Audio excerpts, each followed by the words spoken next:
I recently saw a hilarious parody on members of my faith, the Church of Jesus Christ of Latter day Saints. It emphasized how members are getting married later in life, like age 22. Actually, it's closer to 25 or 26 on average, but who's counting? I can't remember if it made fun of how many kids we usually have. I'll admit I would have liked for this to have been my experience. I actually got married when I was 37, but we do have 4 kids. Point is, life's better with marriage and family. I recommend it as soon as the time is right. My name is Chad Robert Parker. I am the author of an historical fiction film novel, Sterling Bridge, a tribute based on a true larger-than-life hero, Sterling Harris. He is credited for bridging divides between a Catholic mining community and a Mormon pioneer community that wasn't uniting in the early statehood of Utah, specifically during the Great Depression era. I love writing true-to-life inspirational stories that build up faith, family, and community, and I am sharing about insights I have gained from my life's experiences on such topics here. I share about books in the works, games I've created for my family, free ideas for the taking, and like I said, stories from my life to give insights into living a happy life. Today, I am sharing about how I met my wife, my Filipino wife, how it changed my life, and how we shape our family together to find the same lasting joy. Obviously, marrying someone from a different culture means our family has some realities unique to our experience.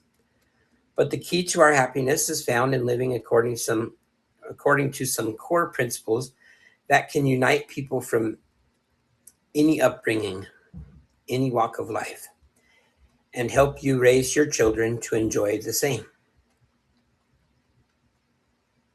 Time for a story. The story this video is all about. One of my stories in the works is called The Whatever Plan. It is a story about a young man around age 30 who is not married, does not have a good job, and feels like nothing is going according to plan. After a series of events makes him realize that his life is going nowhere, he comes across an opportunity in the Philippines to start down a new path, essentially doing whatever works to find true happiness. But his plan B is in jeopardy as well when he is made out to be a patsy for some global crimes he may or may not have unwittingly contributed to. I promise that book is not my story. In some ways, my story is crazier. It's true what they say. Sometimes truth is stranger than fiction, and sometimes you can't make this stuff up. I served as a missionary for 2 years in the Philippines. I had never been out of the USA until that point. You will not find a more pleasant people than the humble people of the Philippines. At the time, I had no interest in Filipino women, though. I was devoted to sharing messages about the gospel, or good news, is what that word means. The gospel of Jesus Christ. And I wanted to marry a white girl, truthfully. Then I came home, and while I went on lots and lots of dates with some great American women, things just didn't click, and/or timing wasn't right with anyone who really matched up with my values and my life. 10 years after my mission, in my 30s, I started connecting with Filipinas and considering if I might be interested in marrying one, assuming they would be interested in me. I guess you could say I was one of the first passport bros before that became a thing. But I don't think that's a very accurate portrayal. That conjures up a lot of weird thoughts about a more forced, unnatural process. I met my wife through Facebook friends.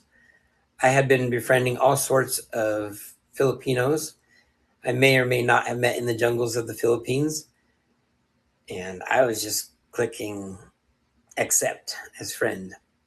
She was going to delete me. She was sorting through her friends. We actually don't know who friended who, or sent the invite, or how we got connected.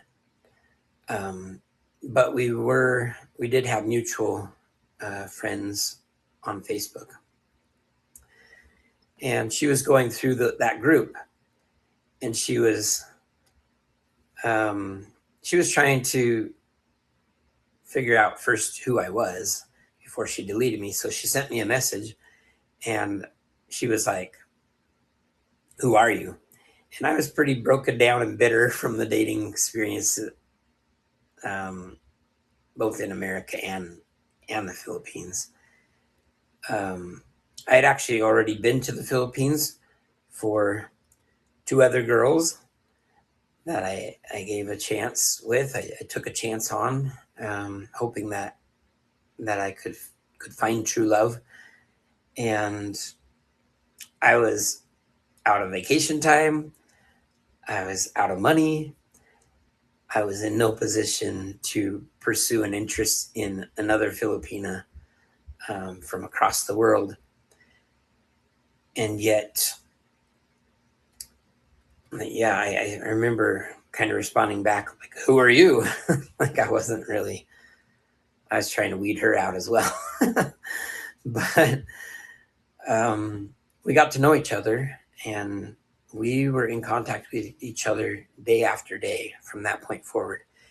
And while I would have liked to have gotten to know her in person, I was finding that the dating experience here in America was such that you like had a few dates to find out if you were going to be in love with somebody, and they were trying to determine if you were somebody worth marrying, um, or worth dating, let alone marrying.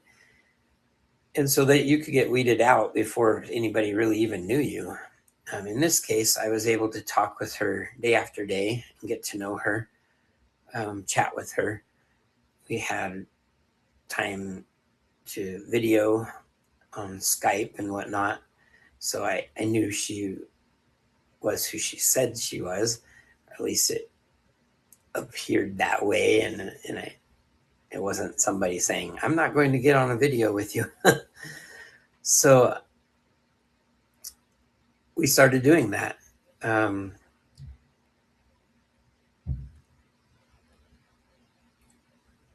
I should probably say why it didn't work out with either of the first two girls. Um, One was young.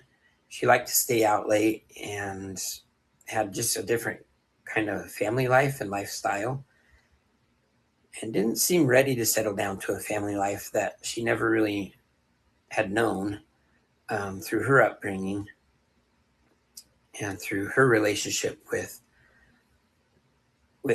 her mom. I'm not even sure where her dad fits into the picture, but her mom was working on a different island in the Philippines for most of her life and sending back money, because she was doing a dual role of providing for her and trying to care for her. But she had more of an affinity for her grandma who raised her. Um, so there were just too many concerns. And when I went to the Philippines, a lot of those concerns were confirmed, that she just wasn't at the same place as me in where she was going with her life. And I didn't know if she could make that work. She was also had also been considering serving a mission, and I didn't want to be the reason that she didn't go and serve a mission. She ended up serving a mission, and I think that was going to be very helpful for her, because on missions we teach about God's family and our families on earth, and how we prepare, to return to our Heavenly Father by learning how to raise families of our own. And I think that was going to be a good opportunity for her to learn more about that as she taught others about that. Um, the other one wasn't able to wrap her head around marrying an American and leaving the life she knew in the Philippines. And I can't blame her. Although she later claimed she was choosing between money and love, that was just not the case. I don't have money. So Americans have a lot of loans and debt. I mean, we all have mortgages and on our homes, and so we have access to the bank's money, and we have to pay it back with higher interest. And so we have to work long and hard to make that work out. And so, yeah, she wasn't choosing between love and money. She had a guy who actually came from a different island in the Philippines, a Filipino. He flew over to meet her. He was actually from her mission, and she was fresh off her mission. And that gentleman uh, heard I was coming to see her, and so he went to see her a week before I got there, and he proposed. I guess it prompted a proposal out of him. Their relationship wasn't really at that point. Mine with her wasn't at that point, and she kind of threw it down for me to propose if I was that interested in her, and I just wasn't going to. I wasn't ready. I had not developed that interest in her, although I could see that she was somebody that would be a good wife and a good mother, and I'm sure that they like she chose to marry him, the one who did propose, and so I'm sure that they have a good life and that they're living a good life because she was a good person and had good values. But like I said, she was not going to leave the Philippines and her family there, her extended family, and everything she knew. So I went to the Philippines for my wife to be because there were no red flags and I ran out of excuses. Um, a great woman with traditional values, and I knew that she loved her family and her home life, and she wasn't particularly looking for an American. She was looking for somebody who lived the same gospel of Jesus Christ values that I was living, and somebody who was willing to come see her and meet her family and get to know her and develop a relationship. Somebody who would be committed to her and committed to that process, was ready for marriage in their life. She had dated others and they weren't willing to do that, to prioritize her, put her first. And I had a difficult decision to make because I really was out of time, out of money. Um, but I did it anyway. I went out there to see if she was everything I thought she was, and she turned out to be more than that. Um, the only thing between us was a great big ocean. The trip went well. She was more than I imagined. And when I came home and I prayed about it, I knew I needed to marry this girl. I need to make it happen. So it wasn't really the format that I wanted, but I'll share more about it. First, let me remind you, if you like my content and you want to help me to keep sharing these stories, um, my interactions with you on this channel will help me to know what more I have to offer from my background of experience that would be of interest to you. Please like and subscribe and comment if you'd like, if what I'm sharing right now resonates with you. Now back to our story. I ended up proposing online. I wanted to set up another visit with her. I wanted to go to the Philippines. I didn't have the money for it. The first go around, she's actually from the southern region of the the Philippines, which there's not a lot of Americans, white people, and I didn't know how friendly that would be. I served my mission in Cebu, and I knew how to speak Cebuano, and so it worked out that she was able to come to Cebu, and I got to know her and meet her on that trip. And then when she was back home in the Mindanao region, then I was working on when can I go meet her and meet her family. So I wouldn't recommend proposing to a foreigner in this way, proposing online, if you have the time and the money to do it in a more personable way. But for our situation, we used the format we had in the best way possible for our current and our future plans. For one thing, it took me a lot of attempts, like 6, to get her parents online for me to meet them. They're older and not too into technology, but they knew what's up. They knew my interest in their daughter. They had their suspicions. And managed to get them online. And part of it kind of to take care of 2 things at once. I managed to have my video proposal ready for that phone call. So she could watch this video and her parents would know how serious I was and how committed I was in my interest with their daughter. And it was nice going to meet her family at Christmas time with them already knowing how committed I was to their daughter. They didn't have to suspect that I might be there visiting multiple girls. I was just interested in her. Made the courting process a fair amount of time, like 7 months, and it changed the tone of our conversations together, obviously.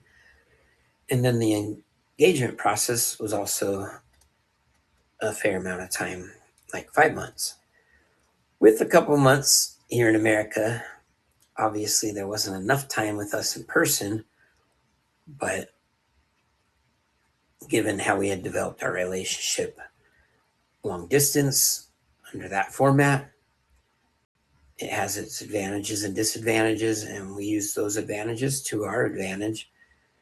And we were able to get on the same page. And with a couple months here in America, with her staying with my brother's family in their home,